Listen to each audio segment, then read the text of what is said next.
हरे कृष्णा। हिंदू धर्म शास्त्रों के अनुसार ज्येष्ठ शुक्ल पक्ष एकादशी एवं मत अंतर से सावन माह में पूर्णिमा के दिन भी विविध संप्रदाय द्वारा गायत्री जयंती मनाई जाती है।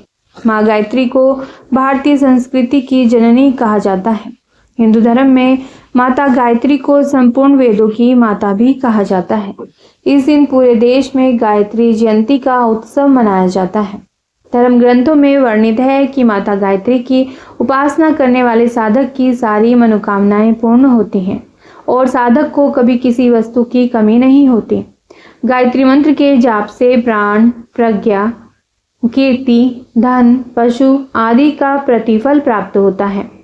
जो मनुष्य माँ गायत्री की विधि पूर्वक पूजा करता है उसके चारों ओर रक्षा कवच का निर्माण माँ गायत्री स्वयं करती है, जिससे विपत्ति के समय रक्षा होती है। योग पद्धति में माँ गायत्री मंत्र का उच्चारण किया जाता है।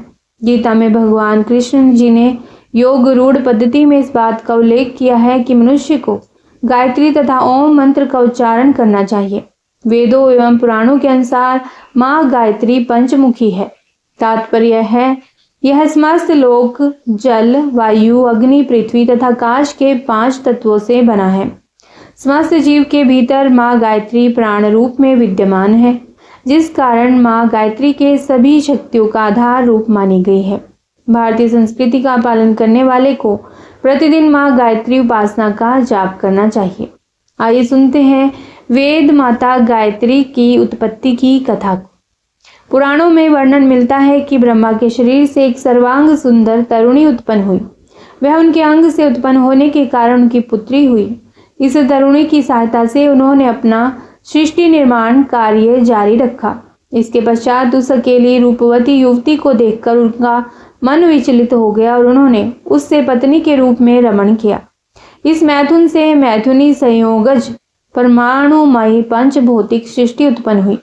इस कथा के अलंकारिक रूप को रहस्यमय पहली को न समझकर कई व्यक्ति अपने मन में प्राचीन तथ्यों को उथली और अश्रद्धा की दृष्टि से देखते हैं।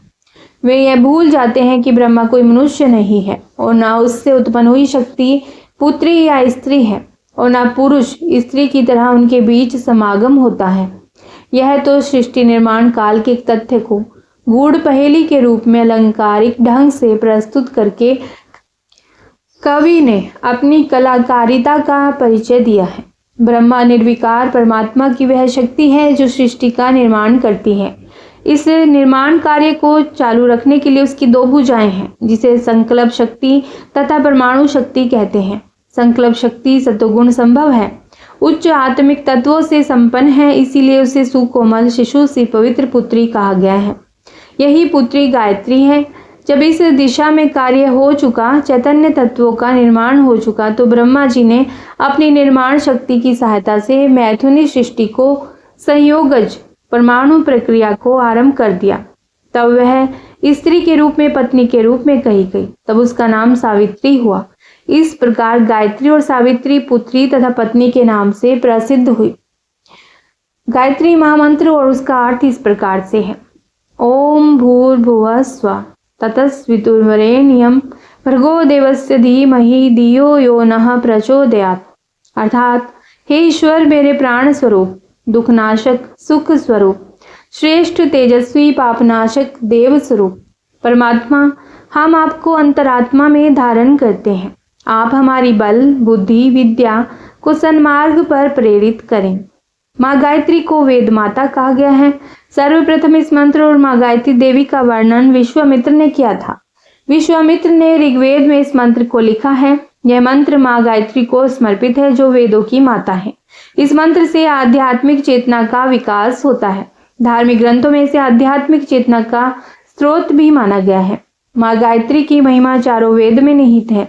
ऐसी मान्यता है कि जो फल ऋग्वेद, यजुर्वेद तथा सामवेद के अध्ययन से प्राप्त होता है, गायत्री मंत्र के जाप से एक समान फल प्राप्त होता है।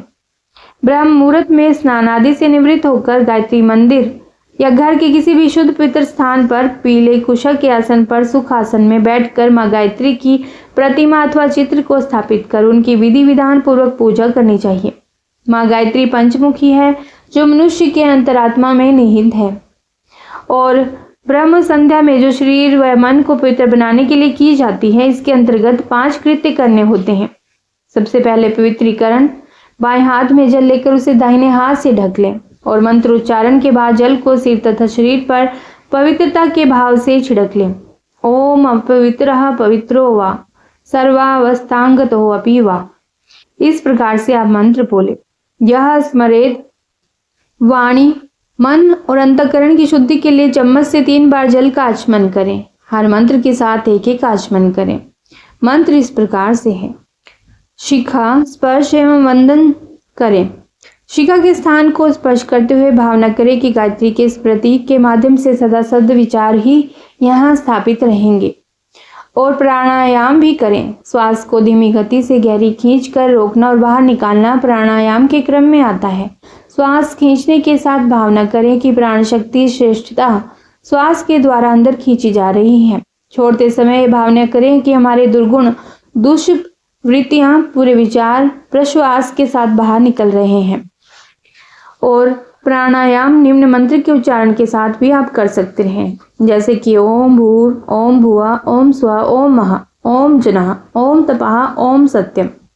इसके पश्चात आप न्यास करें। इसका प्रयोजन है शरीर के सभी महत्वपूर्ण अंगों में पवित्रता का समावेश तथा अंतर की चेतना को जगाना, ताकि देव पूजन जैसा श्रेष्ठ कृत्य किया जा सके। बाएं हाथ की हथेली में जल लेकर दाहिने हाथ की 5 उंगलियों को जल में भिगोकर आपको न्यास करना होता है। ये सारे 5 कृत्य करने का भाव यह है कि साधक में पवित्रता और प्रखरता की अभिवृद्धि हो और मलिनता अवांछनीयता की निवृत्ति हो, यानी कि समाप्त हो। पवित्र प्रखर व्यक्ति ही भगवान के दरबार में प्रवेश के अधिकारी होते हैं। माँ गायत्री का आह्वान इस प्रकार से करें। अगर घर में पूजा कर रहे हैं तो महाप्रज्ञा रितंबरा गायत्री का प्रतीक चित्र सुसज्जित पूजा वेदी पर स्थापित करें। वेदी पर कलश घी का दीपक भी स्थापित करें और माता का आह्वान करें। भावना करें कि आपकी प्रार्थना श्रद्धा के अनुरूप माँ गायत्री की शक्ति पूजा स्थल पर अवतरित हो रही है। गायत्री मंत्र को गुरु मंत्र भी कहा जाता है, इसलिए बिना गुरु की साधना का फल देरी से मिलने में संभावना रहती है। इसलिए साधक के जो भी गुरु हों, उनकी चेतना का आह्वान उपासना की सफलता पूजा स्थल पर इन मंत्रों से करें।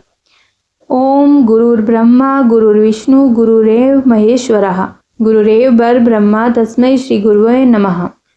इस प्रकार से आपने गायत्री माता के लिए आह्वान किया। इसके बाद आप पंचोपचार पूजन करें। जल, अक्षत, पुष्प, धूप, दीप तथा नैवेद्य आदि पदार्थों द्वारा आप प्रतीक रूप में पूजा करें। अब शांतचित्त बैठकर आप जाप करें। जब क्रिया कषाय कलमशों कुसंस्कारों को धोने की भावनाओं के साथ भौतिक सुख सुविधाओं की कामनाओं के लिए भी की जाती है। गायत्री मंत्र का जप न्यूनतम 3 माला अर्थात घड़ी से प्राय 24 मिनट या 11 माला अवश्य करें। जब करते वक्त होठ हिलते रहें, किंतु आवाज इतनी मंद हो कि पास बैठे व्यक्ति को भी सुन न सके। इसके बाद सूर्य अर्घदान करना होता है, यानी कि विसर्जन। जब समाप्ति के बाद पूजा वेदी पर रखे छोटे कलश का जल सभी मनोकामनाओं की पूर्ति के भाव से पूर्व दिशा में सूर्य भगवान को अर्घ रूप में दिया जाता है। ओम सूर्याय नमः कहकर, आदित्याय नमः कहकर या फिर भास्कराय नमः कहकर आप सूर्य को जल दें। इतना सब करने के बाद दान स्वरूप अपनी कमाई का एक अंश कहीं दान अवश्य करें, या तो गरीब कन्याओं को भोजन कराएं। निश्चित ही माँ गायत्री आपकी सभी मनोकामनाओं को पूर्ण करेगी। आज गायत्री जन्म उत्सव है, तो इस पर आपको क्या क्या करना चाहिए वह भी जान लेते हैं। गायत्री मंत्र का जप करके हवन कर सकते हैं आप। सूर्य पूजा करें। श्री आदित्य हृदय स्तोत्र का पाठ करें। अन्न का दान करें। गुड़ और गेहूं का दान करें। पवित्र नदी में स्नान करें। धार्मिक पुस्तकों का दान करें। इस दिन भंडारा कराएं। लोगों को शीतल जल पिलाएं। घर की छत पे जल से भरा पात्र रखें, जिससे चिड़ियों के कंठ तृप्त हो सके। सत्य बोलने का प्रयास करें। फलाहार व्रत करें। किसी से कटुवाणी का प्रयोग मत करें। सूर्य के बीज मंत्र का जप आपको प्रतिष्ठा दिलाएगा। सूर्य पिता का कारक ग्रह है। पिता का चरण स्पर्श करके आप आशीर्वाद प्राप्त करें। इस प्रकार से आप आज के दिन गायत्री की पूजा कर सकते हैं। 6 जून 2025 को वेद माता गायत्री का जन्म उत्सव है। इस दिन की आप सभी को बहुत बहुत बधाई। गायत्री माता की कृपा सदैव आप सभी पर बनी रहे, आपका मंगल करे। याद रखिए, आपके पास जो धन संपत्ति है, सुख है, सुविधा के साधन है, सब भगवान के दिए हुए हैं और भगवान ने उन्हें इसीलिए आपको दिया है कि यह उनके द्वारा भाव में पड़े हुए, दुख भोगते हुए, असुविधा में फंसे हुए प्राणियों की आप सेवा कर सकें।